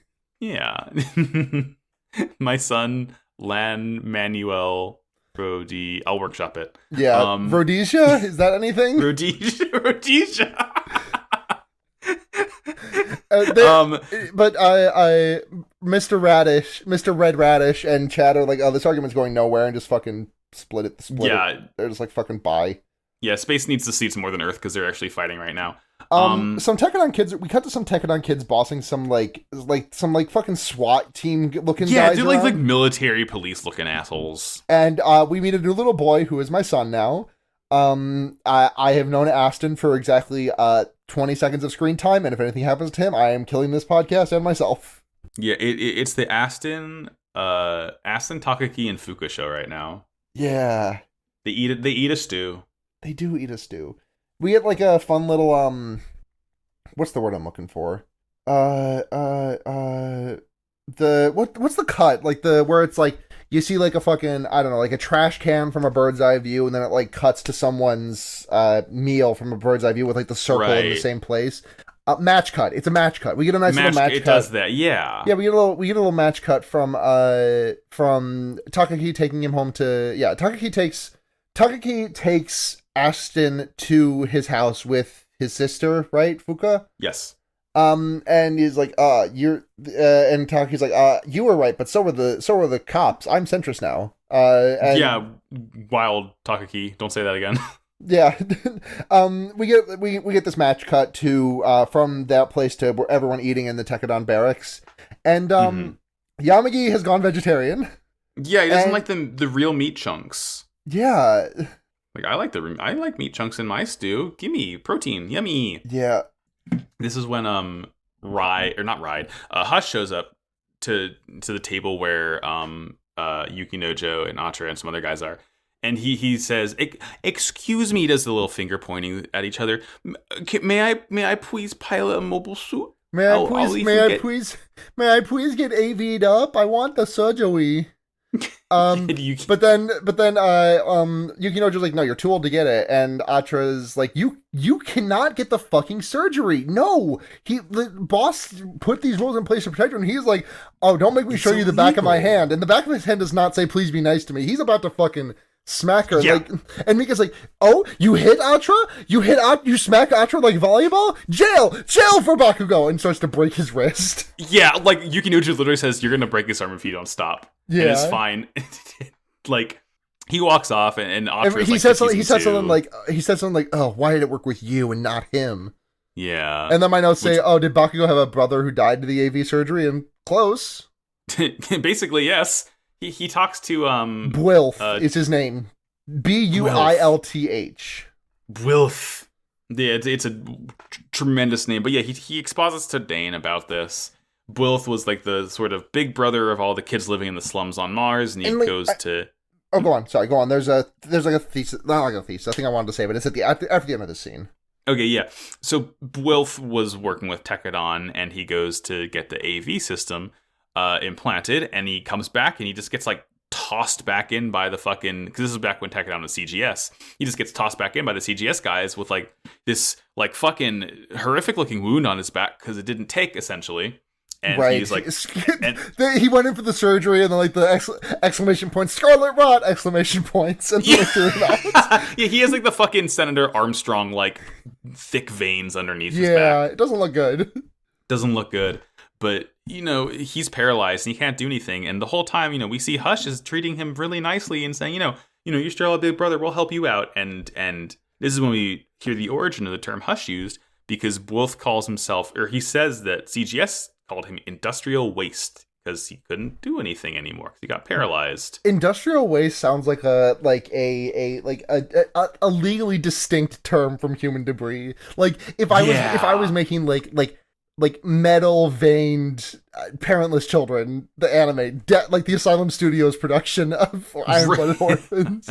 Like instead of human debris, it would be industrial waste. Right, yeah. There's a thing that I kind of am hoping that it doesn't really go into this, but I'm hoping that the show goes here, which is I read Mouse recently. Have you read Mouse? Way back when. Okay, so do you remember how Vladek is continually like trying to impose on art that like he did not do anything particularly like good or righteous or like he didn't do anything particularly well that let him survive. He just was lucky about it. Like he's very insistent upon the fact that like he was not any more or less capable of surviving the Holocaust than any other prisoner next to him. He was just lucky that his number never came up. And right. I kind of am feeling like, not to prognosticate where the show is going, but like I think I could very easily see a similar thing of Mika being like, I didn't do anything particularly wrong. I just got lucky. My number did not come up. I just rolled a 6. Mm-hmm. He rolled a 6 3 times in a row, but yeah, I was going to say, the fact that he got it 3 times almost throws a wrench into that a little bit. Yeah, it does kind of. I was thinking about that midway through my... But, I mean, again, this is a main relationship of season 2, like, between Mika and Hush, so, like, this is going to get explored a lot. Okay, I'm excited for it. Like, these two characters, I'm really excited to see bounce... I mean, I'm excited to see... We haven't really seen Hush bounce off of anyone that isn't... Like we saw him very briefly experience Mika and the other people, but like I feel like we've not really gotten too much of him in general. Yeah, I want to see more Bakugo. Yeah, more Bakugo, please. Who is this? I don't want to go. I don't want to do like a Beyond Toon World now, but I am curious about who this guy's voice actor is. Not looking at my screen when I Google it. Ryota Osaka. Huh. Shrimp roasting. I'm looking at him for a potential. Oh, this is a big name. 44th trending this week on BehindTheVoiceActors.com. Oh, he's Akashi in Haikyuu. That's him. He was fucking Cheval in Monster Hunter Stories. Oh, he's got a big fucking. This might be Beyond Toon World material at some point. Holy shit! Oh, that gave me a virus. That downloaded a virus onto my computer. Hold up. Uh-oh. Let's get out of here. Get out of here. Firefox.update.8fbf7b.zip. We are fucking under attack. Let me just dump my recycle bin real quick. Say no to that. No, thank you. Okay, where were we? All right, where were we? So yeah, Hush wants to become the next Mika. He wants to become the next Wilf, and it's like, I like that they're calling me the new Wilf. They're calling me Wilf too. Wilf 2.0. But what I like about Hush is that he's not doing it. Well, that was Wilf, and now we have to do a re-Wilf. It's like, I like that, like the 1.11, 2.22, the rebuilds, the rebuilds of Evangelion. You cannot pilot. You cannot get the Elia banana. What I like about Hush, though, is that he's not, like, his motivation is not malevolent in any way. Like, he's jealous at Mika, but, like, he's not trying to kill or defeat Mika. He just wants to become better than Mika so he can, like, be the big brother that he didn't end up getting. Yeah. Like, it's more compelling to me because he's not doing it because he, like, hates Mika, Yeah. I'm excited. It's a circumstance. I'm excited to see where this character goes. Like, their motivations are definitely starting on a rough foot for me, as I detailed at the start of this episode's description, but... I'm open to where it goes. I'm open. I'm not only open to being wrong, I'm willing to be wrong. Yeah. I'm hoping to be wrong. Right, yeah, exactly. And the last thing we get is we see the Arian Rod fleet. We see Eok is kind of like pondering McGillis fighting the pirates. And Juliet is like in the room, and she basically like tells him that she doesn't really care about him at all, but like she's just doing whatever Rustle tells her to, because Rustle's like who took her in. It's kind of like Carta with McGillis's family. It's like a similar situation, but she straight up tells Eok like, I don't care for you that much. Yeah, you're mid. You're middy. You're middy. Hush. Hush. We meet a new guy. It's a 7 stars, and he's got a mask. Is this Gaelio? I'll never tell. Well, so I'm not getting tricked again. You can't let me sit in the dark with like I did with Montag for like an episode or two. Because Julieta and Iok are talking about how that guy gives him the creeps, but like he's useful. He knows every move McGillis is gonna make, and like sure enough, he's like talking to Rustall, and Rustall's like thanking him for how useful he is, and it's just like it's hinted more at in the next episode too. But like we hear his voice. It's very clearly. I'm not great with voices, but I'm like 99.9% certain that is in fact Galilio's voice. Which Sarah is the greatest trick that Iron-Blooded Orphans pulls, where it makes Garma into Char. Oh, new Char. Yeah. God, you know what? God, fuck. Okay, I'm really feeling of two minds about this, because on one hand, I'm glad that Galileo is back. I'm really excited for more of this character. I did feel like he was a little bit left unfinished, which is like, but at the same time, I like a character arc, especially in Gundam, just like getting completely like cut out. Just like, you thought you were going somewhere. Yeah. You thought you were going to overcome this. No, you're done. Bye. And I mean, I love that in all. I really like those kind of moments in everything, but especially I like that in Gundam, and I feel like Baldwin was very much that.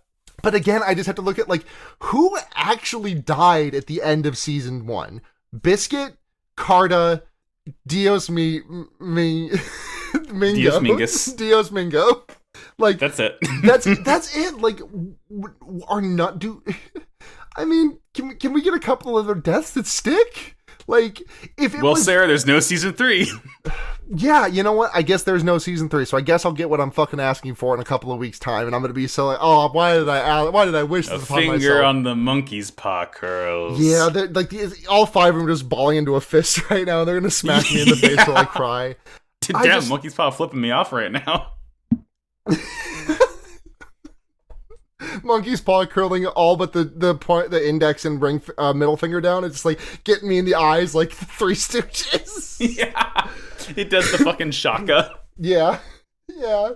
It's just in isolation. I like this a lot. Like if God, I almost called him Garma. If Baldwin had been the only like not actual death that we got in the end of season 2 or in the end of season 1, I would like this a lot more. But like the fact that there's so many other characters like died but then didn't is a little bit like he died but he's fine. Yeah, but I'm sure that this will be. I'm sure that I will experience much character death. It's good, is what I'll say. Hell yeah. We can talk about 3rd episode now? Yeah, let's get into episode 28. Battle Before Dawn. Tekkadan sets off, this time using battle-hardened routes perfectly legally. Isurugi arrives on the Isaribi to inform them about the incoming Dawn Horizon fleet, but even their warning proves incorrect, as the Dawn Horizon fleet is more than triple the size it was expected to be. Instead of winning the battle, Tekkadan instead aims for attrition, just holding them off until Galahorn's backup comes. When it eventually does, it turns out actually to be Rustal Elian's Iron Rod fleet, and they engage Tekkadan. As Mikazuki goes in for the kill on Sandoval, leader of Dawn Horizon, Julieta interferes, claiming him as her quarry. Yeah, fucking... Everyone in Gjallarhorn just hates each other's guts so fucking much and always wants to get up in each other's business. It's just it's the military organization for messy bitches that live for drama. It's so fucking sloppy and unprofessional. I love it. Yes, I live for the performance. It's the entire fucking I cannot remember the creator's name off the top of my head, but like, okay, are you familiar with the Game of Thrones comic that's like Stannis is a mess? It's laughable. Like that entire it's laughable thing, right? Yes. So, do you know what that originally came from? I don't think I know. So it came from the entire thing was in A Song of Ice and Fire, like joke thing, but the entire thing was like a transcription of the characters from A Song of Ice and Fire saying Super Deluxe, that's what it was. A Super Deluxe edit of a Republican debate from 2016, I want to say, and it was just like that's all. Gjallarhorn is just the Republican debates of just like Trump just swinging, just like extending his arms and spinning around like a wild baboon and just hitting whoever he can. Except for that's all of Gjallarhorn. Yeah. They're all just constantly doing lariats and daring the other person to enter their field of hurting, like Bart and Lisa fighting. It's so sloppy. I love it. It makes for good TV. It's so good. So the episode starts on Sakura's farm, and we see Cookie and Cracker are showing Kudelia Mika's fail crop. Because he wants to see if he can grow other things other than corn. He cannot. This is a shitty pumpkin he grew. Yeah, shit pumpkin, Charlie Brown. But yeah, Kudelia is like hiding on Sakura's farm until all of the Horizon Zero Dawn blows over. Let's see. Isaribi's flying on the Galahorn Route and like, wow, it's weird we're doing this. We couldn't before. Yeah, it's legal now. Yep. And there's an Ahab wave. Oh no. I know. It's just the Galahorn. It's fine, actually. It's just the Galahorn ship they're rendezvousing with. I'm sure nothing bad will happen. It's fine. It's Isurugi. It's just the one though. Orga was promised 5, but Isurugi's like, no, I had to come here quickly. I can't tell you why yet. Because of Data. Because of Data from Star Trek. Because of Data. Main screen turn on. He does like a little like tap with his toesies. I love the floor screen. I want a floor screen so bad. Floor map. Floor map. I want Cersei floor map. Isurugi shows up. Cersei was goosey on.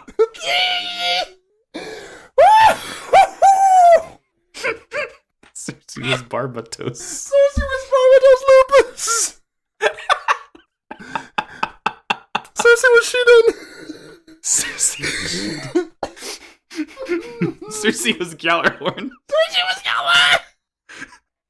Like this is incomprehensible to like 80% of the not listening that audience. much of the. I feel like there is a good listener overlap, but like for a lot of people, I'm gonna be like, what are these two bozos talking about? Yeah. Oh god, Pigot season 8 undefeated.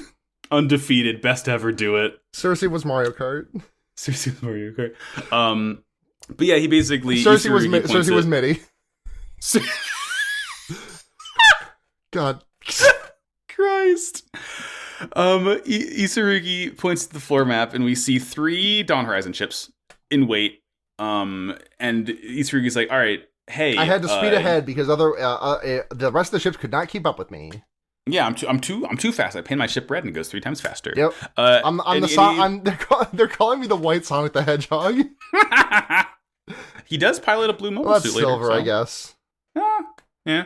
Silver's the White Sonic. Silver is the White Sonic. All 80% of Sonic characters can just be described as the color Sonic.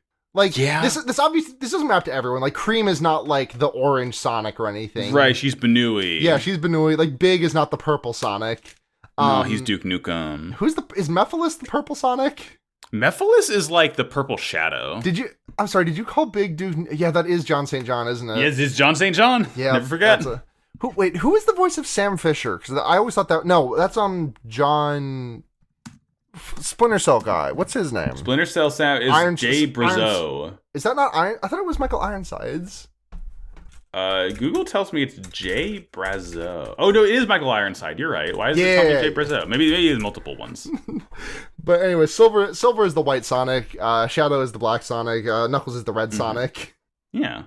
Even Amy is the Pink Sonic. Knuckles doesn't go very fast, but it's fine. Yeah, he's Chaos got some pep in his step. Chaos is the Tenga Egg Sonic. Oh, now there we go. All right, now we're hitting it. I feel like a sniper should have taken me out for that one. Your punishment is having to finish the podcast. Yeah, well, that punishment. It's not that bad of a punishment, Max, if I'm doing it with you.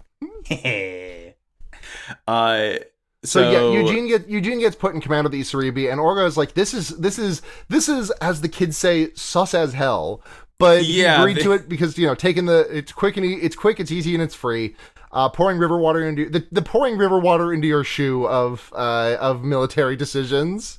Right, and also the reason he's doing it is because he wants Tekkadan to be the one to take out Sandoval Reuters, because we know Sandoval Reuters is in this fleet.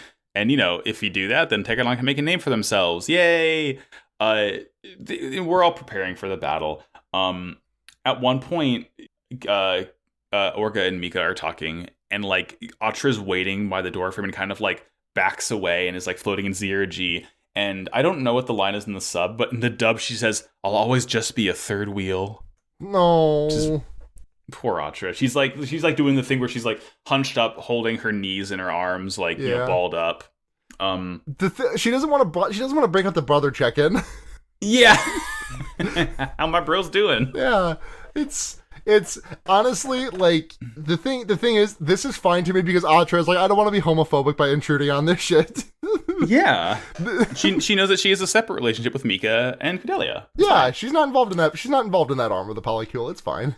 In the same sort of preparation timeline, Orca talks to Meribit, and I guess Meribit kind of got the memo from like her doing the same thing over and over and over again in season 1, because she basically is like completely resigned that like Orca's gonna do reckless shit, and she's like, all right, well, I am ordering you to get no less than 6 hours of sleep.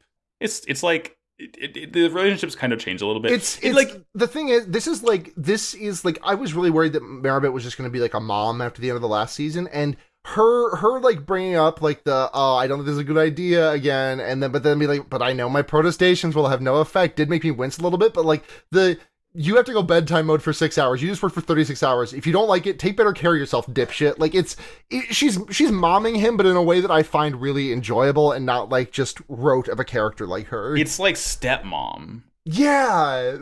Get better rest, idiot. Fucking I hate your guts. No, she likes them. It's nice. Meribit's like better in season 2, I think. Yeah. At least so far.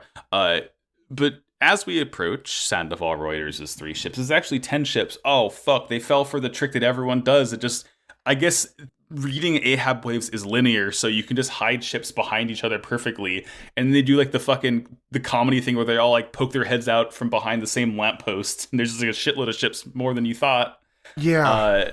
But it's fine. Sandoval Skypes the Isaribi, and Orga refuses to surrender, and Sandoval says, the more annoying the fly, the more satisfying the swat. Yeah. By the way, we didn't really talk about what this guy looks like. He has a very interesting look. He has like this triple braided like beard, but like the braids start at like the side of his ear, and he has like a target painted on his forehead almost. It's a lot going on here. God, it feels... Maybe this is too far a reach, but it feels just like they tossed some ideas about like indigenous people into a blender and just made that like into this guy. Yeah. It's like, interesting. Like, I mean, like the way that the hairstyle, like the body shape does feel like a little bit like Native American, and like the head, the thing on the head feels a little bit like maybe Indian if I had to like nail it down to specific things, but it just feels like a smorgasbord of... It's just imagery. Yeah. You know? Yeah. I don't love it, but thankfully he seems to be getting his ass beat soon. Yeah. And at the same time, he's not like this crazy megalomaniacal villain. He doesn't really seem to have like apparent vices to his character. Like he's just like a villain, but he's not like horrifically reprehensible in a way that reflects poorly on his character design. Like he's just a bad guy. Right. Yeah. They're not like doing worse things because of his design. I don't know. It's just like I look at him and I'm like, huh? What was the thought process? Show your work. Yeah. Please cite your sources on this. What were you going for? Yeah. So Mika sorties. He's fighting whatever. Akihiro sorties, and we get to see his upgraded Gundam for season 2. It is the Gusion Rebake Full City. Hell yeah, baby! Gusion Rebake Full Cities is like I've expressed this on Special Grade Snacks before and a couple other podcasts, I'm sure. When names of like moves or like robots or ghosts or something have like really unwieldy names to say in English, that's just my shit. I'm trying to think of like Jujutsu Kaisen has a lot of these. Like self-embodiment of perfection is a great one for me. Just like really fucking sure, whatever. So you can say whatever the fuck you want. Gusion Rebake Full City. Yeah, you're fucking. Just word salad. It's chunky. Specifically, what it's referring to, Full City, is a type of coffee roast. Because I think I mentioned this in season 1. It's coffee colored. Yes, it is coffee colored. That's so good. Ugh. But like, so Full City just hammers it home again. According to Wikipedia, Full City is a roast occurring at 225 degrees Celsius, medium dark brown with dry to tiny droplets or faint patches of oil. Roast characters prominent. Just like, all right, yeah. I'm putting this motherfucker in my Keurig. Yeah. Akihiro having a nice cuppa. It's cool. I like that he like shoots 4 guns at once with his forearms. It's neat. And he's sorting with all the other Shidens, and they're fighting. At one point, they fire nano mirror chaff, like that one when like the first time they fought. The nanomirror chaff always looks sick. It's just like this giant pink explosion of like confetti, and they use it not to like do the same infiltration they did on Naze's ship in season 1, but like to fly past Sandoval so they can like circle around and just like continue fighting. It's not like this insanely tactical moment. It's just like another cool thing. Oh yeah, at one point we do see Akihiro's new trick that he can do in Gusion Remake Full City. Yeah. When he runs out of ammo, he just pulls out his battle scissors. Yeah.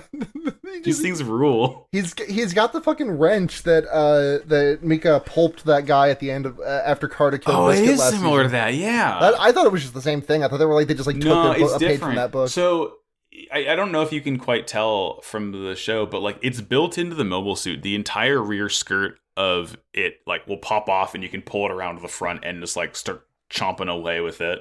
It's very sick. Yeah. This is when we get the guy that he gets in the wrench grip puts out a surrender signal, which I didn't know existed. They didn't use that once in season 1. I guess I don't know. I just maybe Gallarhorn is just so dedicated to the cause that they never wanted to actually throw up a surrender signal or anything. But not a single one of those jobbers was like, "Oh, I'm just here for the tuition. I'm not here to fucking die for this cause." I'm just paying bills. I don't know. Like, I guess I'm doing fucking Cinema Sins bullshit with this, but I don't know. I'm just like, what? No one wanted to surrender before this? This is the first guy who thought of surrendering? I know. I also think that like I think that this. They do stuff with the surrender stuff in the moment. I just kind of wish that this had been like present in the last season, because I can so clearly see a scene in my head of like some no-name in a mobile worker sending a surrender signal to a Gallarhorn mobile suit and him being like, "Oh, you're trying to surrender? That's cute. Crunch."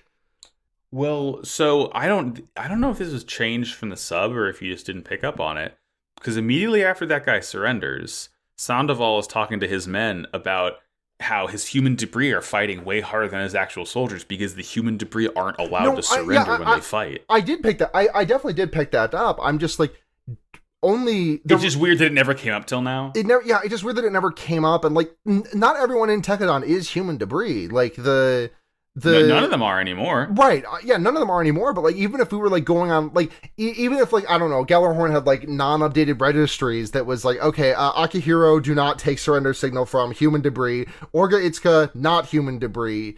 Right. I'm just saying, like, I don't want to sound like I think they did a bad thing here. Like, I think that they added a thing and it has depth, and I'm kind of Cinema Sinsing it here a little bit. I will definitely concede that. I just think there could have been something in the first season that would have been interesting to do with that. But again, they didn't really know they were getting a second season, so I'm not too upset about it. I'm just kind of like theorizing about like, oh, what if a slightly different story where they like had this surrender thing in place? But they do good stuff. I do like what they do with it. I definitely really like what they do with it. Yeah, no, it's a good way of exposition then showing like, once again, human debris is still a major problem in this universe.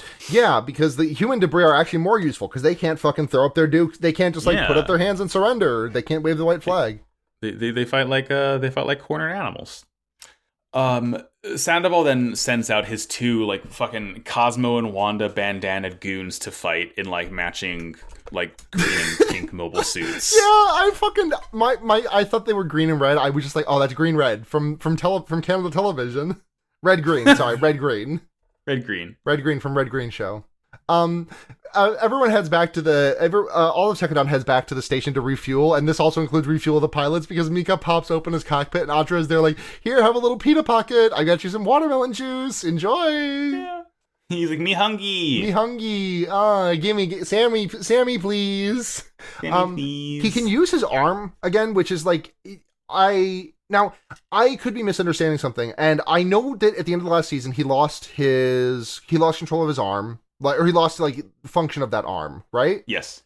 And it's his right eye and right arm. I couldn't remember if this was if he had said he can use it when he is piloting Barbatos, or if Barbatos can just still receive the signals from his brain while he because your brain can still send the signal of move right pinky even if like that nerve connection is severed, so your right pinky does not move. Right. I'm just trying to. I'm not trying to like point at a plot hole here. I'm just asking like, is this supposed to be Atra looking at this and being like, oh, he can only use this when he is being an instrument of war, or is this Atra looking at this and saying, oh, he's regaining some functionality? It's the former. It's the okay, former. Okay.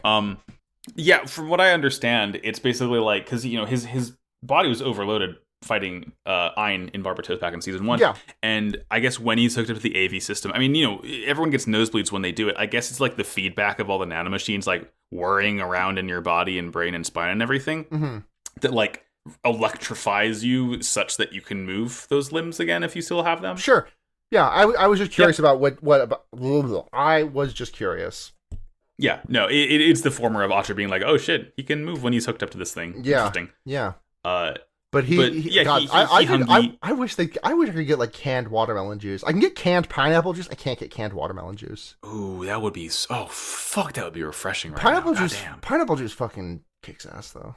I love that. Is like second favorite fruit maybe. What's your behind the humble strawberry? Oh, the strawberry. Do you eat your strawberries with or without the stems? I eat them without the stems, but I eat like every bit of the meat up to the stem. Yeah. I do the same thing, but I'm just also too lazy to eat around the stem most of the time, so I'm just like, I'll pop that bitch in. It's fiber. But I have a relationship with fruit and the quote unquote non-edibles that many people consider strange. We cannot begin on the topic of citrus fruits because something bad will happen if we do. I'm just saying, not every time, but like the bitterness of a peel and the sweetness of the inside of an orange. Sometimes it tastes good to just bite into an orange without peeling it like it's a fucking apple. I'm just saying. I did try it. It didn't work. It didn't agree with me, but I did try it for your credit. I do appreciate you trying it. Have you tried kiwi skin? Oh, no, yeah. Oh, you eat the kiwi with the skin, absolutely. Yeah, mango skin also. That's the way to do it. Mango skin also pretty good, in my opinion.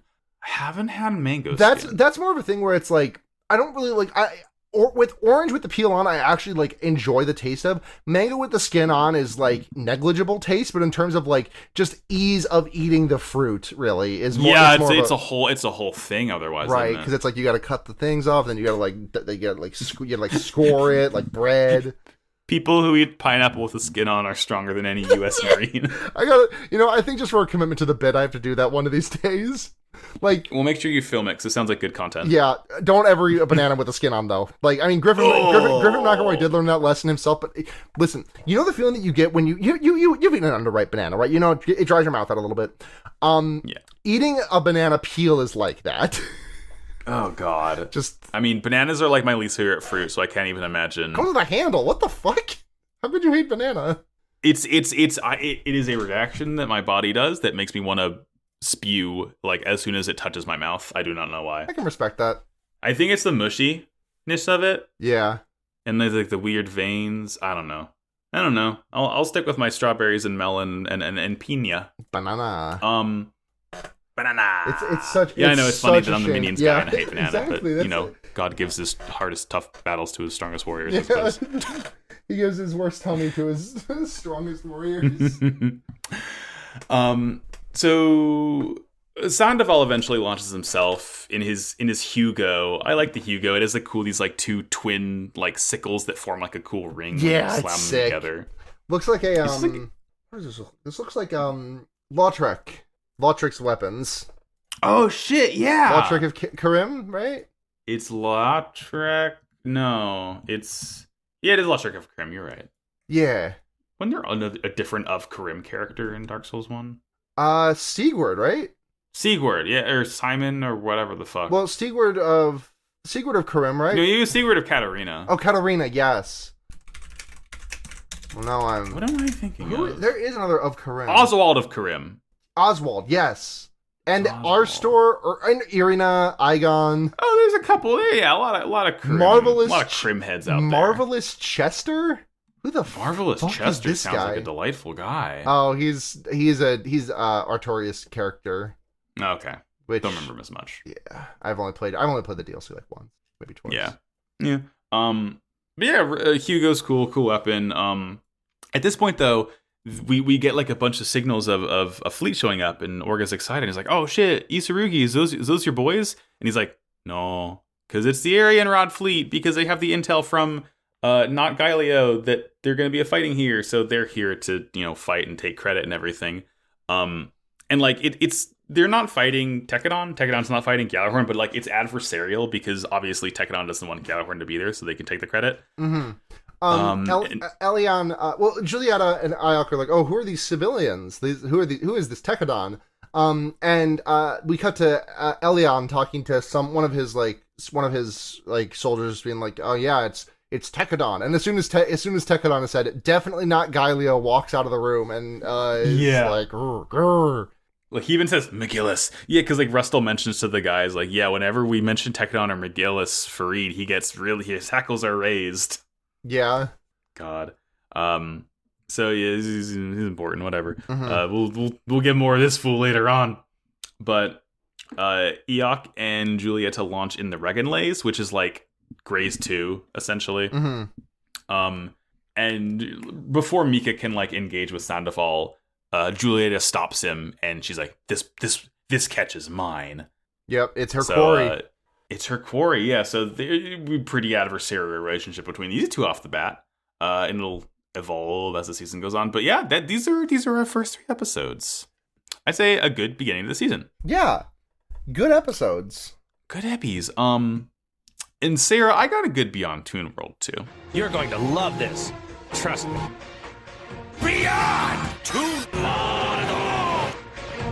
I am excited. I believe you delved into Atra's.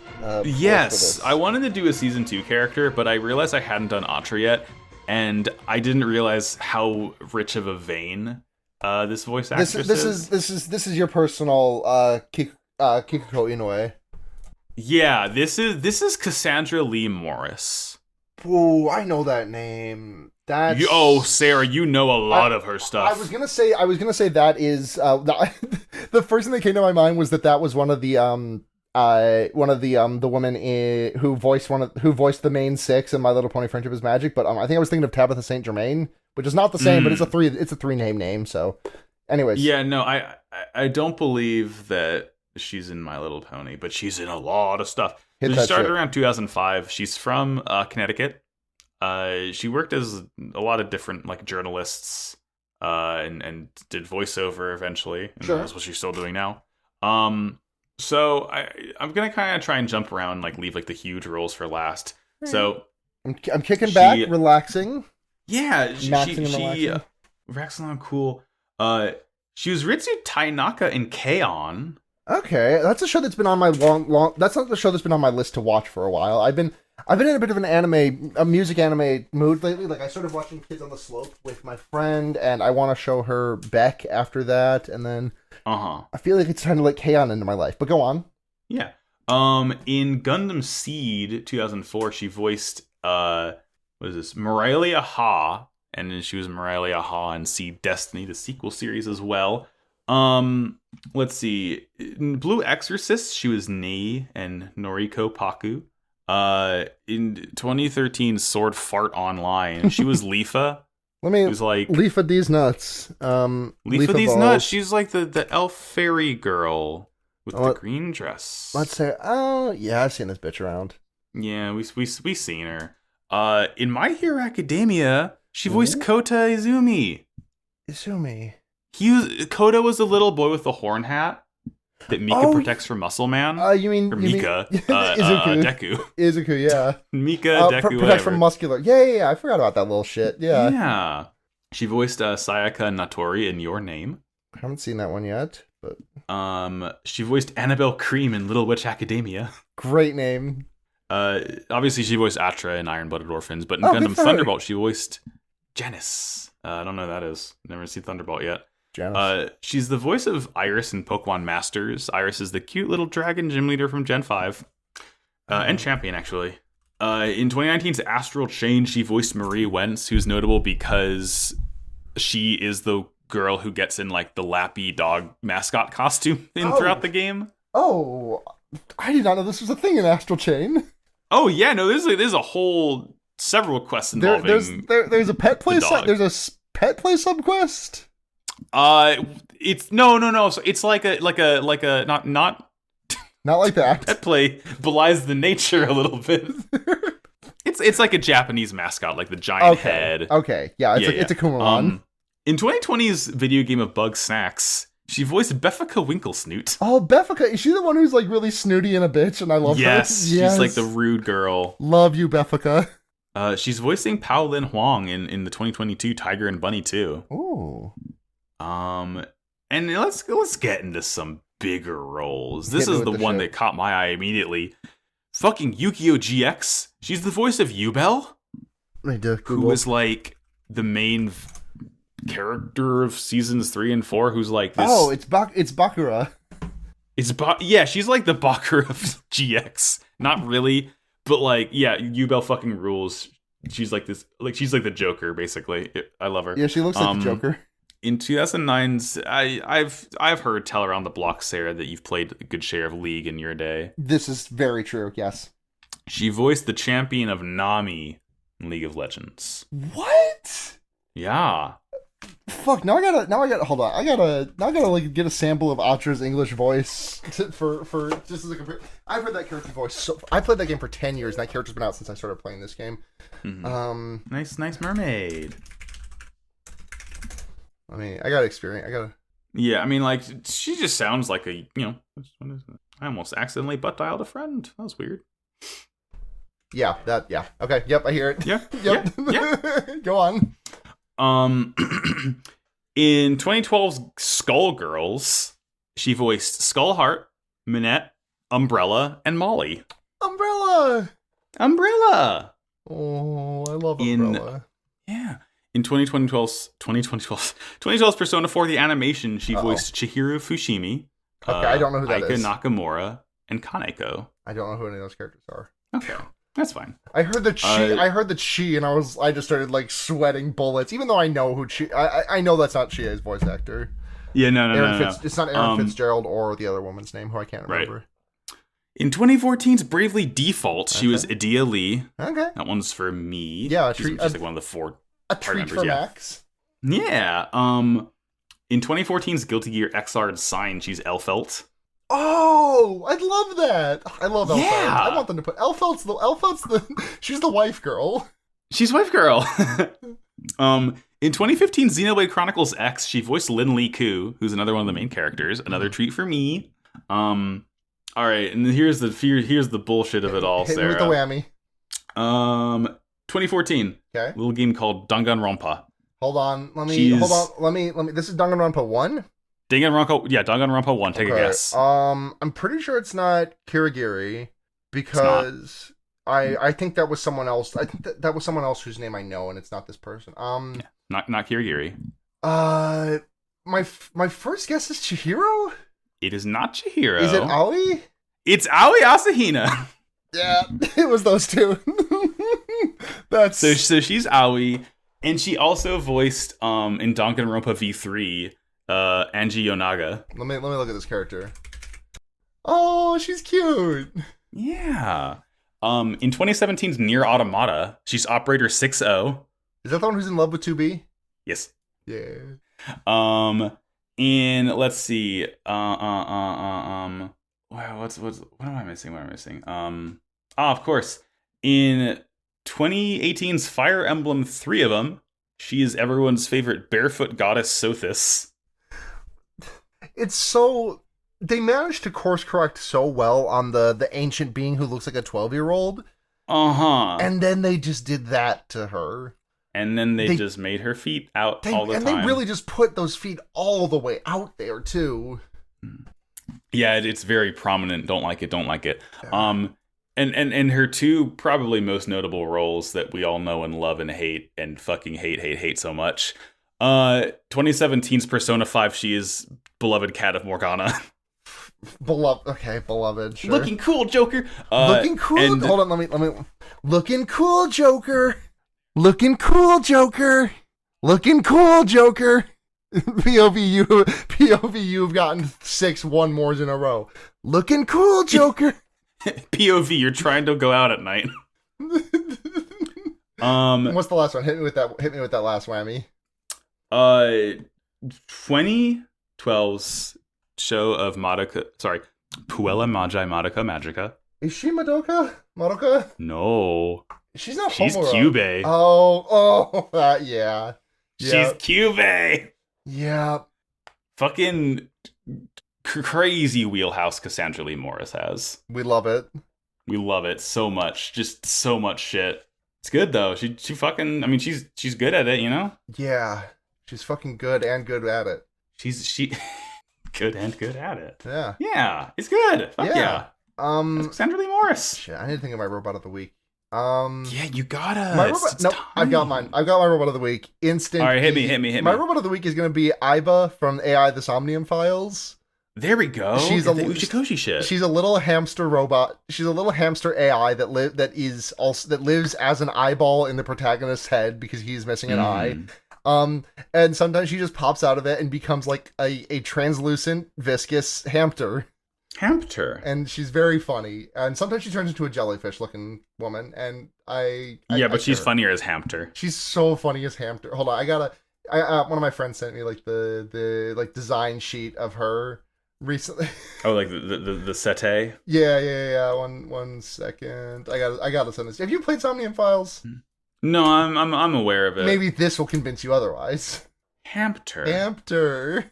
You know what the eye reminds me of a lot? What? You might have gotten this item in Elden Ring. Radagon or America's Scar Seal. I don't think I've gotten that yet. No, but I'll keep an eye out. It's the equivalent of the Prisoner's Chain. Raises a bunch of your stats for like a damage increase, which is like it's a fucking great item. But like it's an eyeball that has like a sigil carved into it, and like the cross on hamster eyeball. The Prisoner's Chain kind of looks like a frilled finger. Oh, like look at this shit. Okay, look at this. Yeah, it does a little bit, doesn't it? That's a finger. Interesting. That's a finger, baby. That's a fingy. It even has like a nail too. That's kind of weird. Yeah, they knew where they were going next. Well, yeah, after Sekiro. They knew. After Sekiro. Sekiro had fingers, I think. Oh, he only had 5. Like, yeah, that's right. We had 10 at the start. Get his ass. Yeah. And then Kaiba saw to it to cut that number in half. Yeah. It rules that Genichiro Seto Kaiba. Fucking good game. Anyway, that'll about do it for us. Yeah. We're back. We're back in business, baby. Back in business, baby. Just in time for me to finish the semester, and then it's fine. We'll get that. We'll get it done. We're gonna call you. Is it bachelor's or master? Bachelor's for now. For now. But then I'm going into a master's program for a year, and then hopefully in 2023 I go into a PhD program. Fuck yeah. They're in 6 years they're gonna be calling me Dr. Tigers. They will be calling her Dr. Taigi. Dr. Taigi. Well, Sarah, I believe it's time for plugs. So you can find me on Twitter at sunhatzhenya, SUNHATZHENYA. If for some reason you would like to see me live blogging about Higurashi and or the Somnium Files, because I've now converted this account to an all-purposes VN visual novel live blogging account, you can follow me at Byako no Nakigoe. That is BYAKKONONAKIGOE. I just felt like plugging that because I talked a lot about visual novels on this episode. Yeah. You can check out the other podcast I do. Fear Baiting, it's on hiatus right now. Horror movie podcast. The Wonder Year's also on pause right now. Animorphs podcast. Henry Kissinger's Pokemon Going to Die. That one's updates very infrequently. Leftism podcast. And Special Grade Snack. Special Grade Snacks also, yes. We just had an episode up about the movie a couple weeks ago. Good episode to me. That show will be back proper in the winter when the anime comes back. And Forward ReZero, the ReZero rewatch podcast I do with former host of the show Morg and girlfriend of the Me and Neve. We just put out an episode out, and we were supposed to have a new one out on the day that this one comes out, but I'm not gonna have it edited in time, so you'll get the episode when you get the episode. Content never sleeps. Yeah, content needs to sleep sometimes. Sometimes we get neepy. Yeah. I'm Max. You can go to Twitter at MaxyBajillion to follow me. You can listen to Pot of Greed, which is my Yu-Gi-Oh podcast. And on Twitter at Pot of Greed Cast. We haven't recorded on the Yu-Gi-Oh in a while. We watched fucking Tokyo Drift a couple days ago, and that's going on the Patreon. Good movie. I didn't realize the song was from that movie. And you can listen to Slappers Only, which is a video game music showdown podcast at Slappers Only Pod on Twitter. Donkey Kong will happen when it's ready. TM. Hell yeah. And also thank you to Matt GameCube, who runs Noisepace.xyz. It is a podcast network that we are on. All of our shows are on it. Check them out. Check out all of the other many, many podcasts they have there.